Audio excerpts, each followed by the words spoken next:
I wanted to take a little bit of time today to talk about the path that led me to opening my own business a little bit more. So, if you haven't checked out my intro video, you might want to circle back to that to be able to catch up to speed here and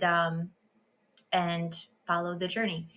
So, I talked about signing up for my Reiki program, which I shared in that first intro video, was something that took some extra nudges from spirit to get me to do because it was pretty expensive, and taking that time and that investment wasn't something that felt easy to me to do. There was a lot of trust and faith and some vulnerability and insecurity that was rising up leading into me making that decision. At the time, I definitely had gotten a lot of communication of contact with my spirit team, but I had this really human, segmented kind of idea that it was just personal, and I didn't have confidence that that my communication with spirit, or the gifts, if you will, were going to be something that I'd be able to use for benefit of other people. And as I said in that intro video, I realized after the fact that I had already been doing a lot of channeling and bringing spiritual healing into the work that I did for the full 10 years that I've been, well, longer than that, for kind of my whole life, even outside of professional experiences, just in the way I live it in my personal life as well. So, anyway, getting back on track, I got a lot of messages from Spirit that said, "Let's go, Miranda. We're not kidding. We want you to do this. This is the course. This is the path." Um, and 444s all around that message as the bolding and underlining of that encouragement to take that step. So it was, I think this program that I signed up for had a start date of like April 1st, let's say. And I got an email that said, like, last chance to sign up. And the day before I signed up and pushed it forward, I'm like, okay, there we go. No turning back now. So in some ways, it was kind of last minute. I had been getting the messages and thinking about it for at least 3 months before signing up, but finally got the gumption, signed up, went forward. So glad I did. It was definitely meant for me. And that really tenfold opened up my spiritual awakening, my ability to communicate, to receive messages. And I was loving being able to feel that and to be in that magic and to deliver that level of healing energy and messages through my 16 plus practice sessions with volunteers. Shout out to all my volunteers who took the risk and put yourselves out there and volunteered for me. And yeah, I'm very grateful. I was certainly at a different place in my life than I am now. Didn't know what I was bringing to the table. Didn't know what to expect, and my confidence level was certainly not where it is now with this. So moving forward, I'm getting ready to complete that program. And I started to have this little feeling of like, I'm happy that I'm completing it, but I don't want to stop doing this. And, like, where can I secure more volunteers, even if I have to do this unpaid? I don't want this to stop. This is amazing. And so right as I'm wrapping up and earned my certification for the Angel Reiki program, I have a family member that connected me to this person, said, "Hey, I have this individual who's interested in doing these sessions with you." I said, "Perfect." I was worried about having a gap or not knowing what would be the next steps for the continuation of this. So she links me with this person. We make contact, and I'll tell you what, I did not market myself at all. The person said, "I want to have this session. I want to do this." And I really was um, not knowing how to even communicate what it was that I was fully doing. So I was just continuing to say, like, this is not straight clinical therapy, right? This is not the same thing. I am credentialed. I am experienced when it comes to clinical psychotherapy, but this is not psychotherapy, but this is not what that is. Do you understand? Do you still want to move forward? Are you okay with that? They're like, "Yes, what you're providing is what we want. Please believe us. Let's go." So I said, okay. So I signed up for, I got that all scheduled and I went up and I did the first session. It went beautifully. Energy healing, all the messages that came through for this person at the end of that. And this was their first time experiencing any type of Reiki energy healing or psychic mediumship. At the end of that first session, the conversation was, when do you want me to come back again? When do you want your next appointment? And she said, can you come back tomorrow? I said, oh, and that was with all seriousness and desperation that the person was not joking. Said, can you come back tomorrow? I said, I can't come back tomorrow, but how about in 1 week? She said, yes, let's do that. Come back in 1 week. So at this point, I had only ever done those sessions as a one-off for those 16 volunteers. So my mind is, just all in the insecurity and the unknown of what is this going to be. I haven't done a series when it comes to this kind of energy healing spiritual session. So I'm thinking to myself, did I already give her everything I got on that first go? And is spirit going to show up? And am I going to have any energy healing or messages? Like, did she tap out whatever it is that I have to offer on session one? Right. Which is now, as I think about it, it feels like a silly thing, but I want to be real with you to let you know where my mind was at that point. I definitely was having all the nerves and not knowing what was going to unfold. But I did it anyway. I pushed forward. I used that, that saying of that year that kept coming through to me from spirit was trust and faith, trust and faith, trust and faith. This is the year of trust and faith and you building that foundation with your spirit team on what this looks like for you, right? So I go up and do that second session. I leave. I'm like, all the feels, beautiful energy, more messages, all very different from what came through for her on the first session. So I'm thrilled. And now I'm just along for this journey with her. I ended up doing 6 sessions on a weekly basis. And when I looked back after the conclusion of that series to see what messages came through each session and how they built on one another, how they coincided with the things that were going on in her life in between sessions, including, for example, maybe the third or fourth session was like all dominated by her husband who is crossed over. And it's like he's just front and center, giving a ton of different messages, talking about her pearl earrings that were a wedding gift. And she says, it makes total sense to me that this is the one session where he's coming through strong. And the light also flickered. And she's like, I thought you turned that light off. I said, I didn't touch that light. I'm glad you saw it though. Like his energy's strong today. But she said it makes sense because our anniversary of our wedding date was 2 days ago. And next week I'm going to this special spot, etc. So all that to say, again, this is just like what I've said in the past, I think in the intro video, and to, if you know me and you've talked to me or had sessions with me, I probably said this to you at one point or the other. Why look for me, from my human mind, to come up with a plan ahead of time for your treatment plan? Because what is divinely channeled is just such a higher level of intelligence that I can't claim to own, and only when I'm along for the journey with you. So when I look back on that series, I am profoundly in awe of the way things are orchestrated and the divine timing of those messages that come through, including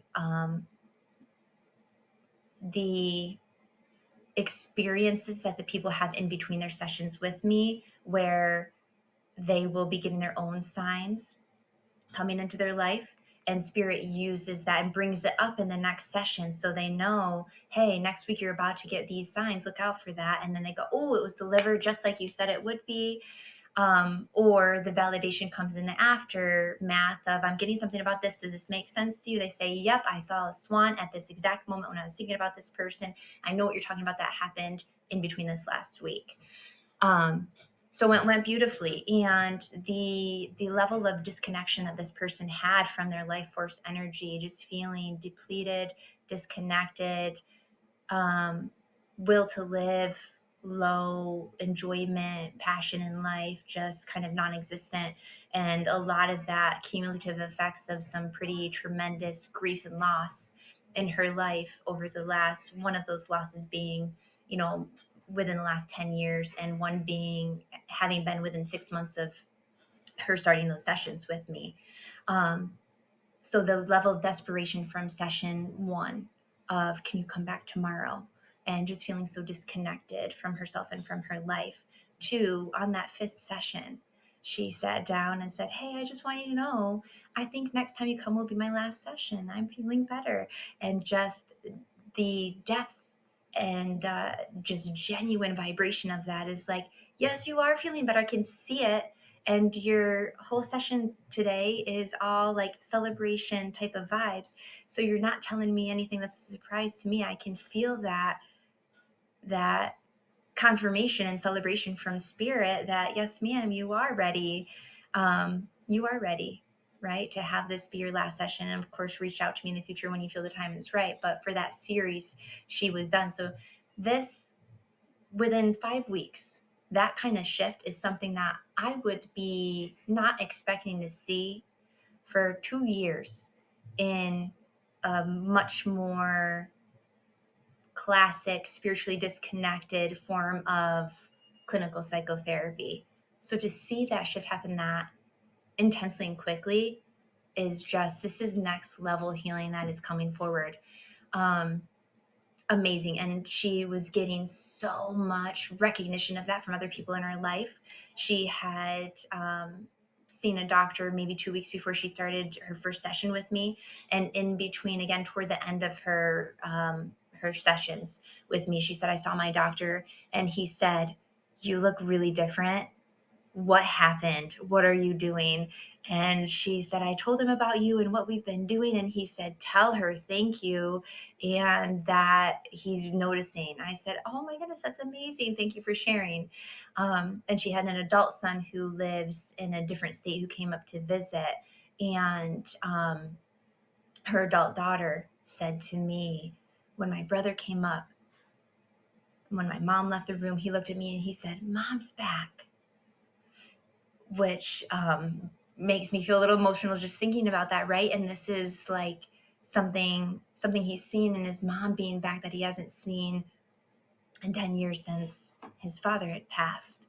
So, this is the product of trust and faith, trust and faith, trust and faith. I didn't know what I was doing.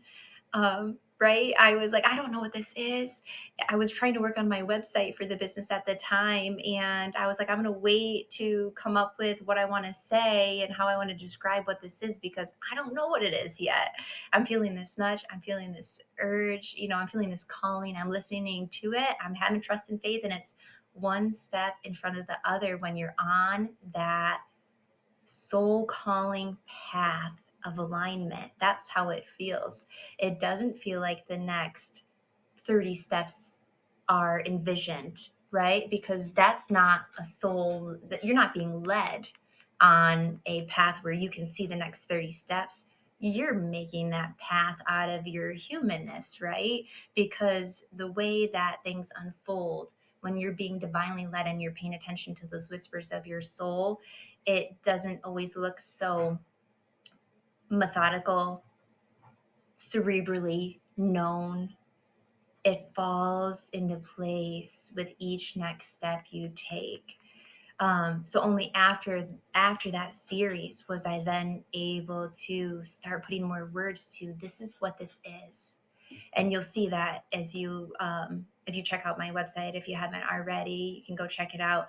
You can see now, hearing this story, part of how that's crafted, of me understanding, okay, I have a little bit more realization of what this is, and how it's unique and a little bit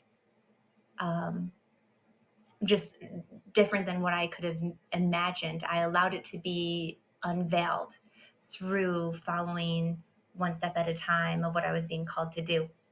And universe conspires to support. This person just shows up at the perfect time, reaches out to me, says, I hear what you're doing from your family member. I'd like to try that out.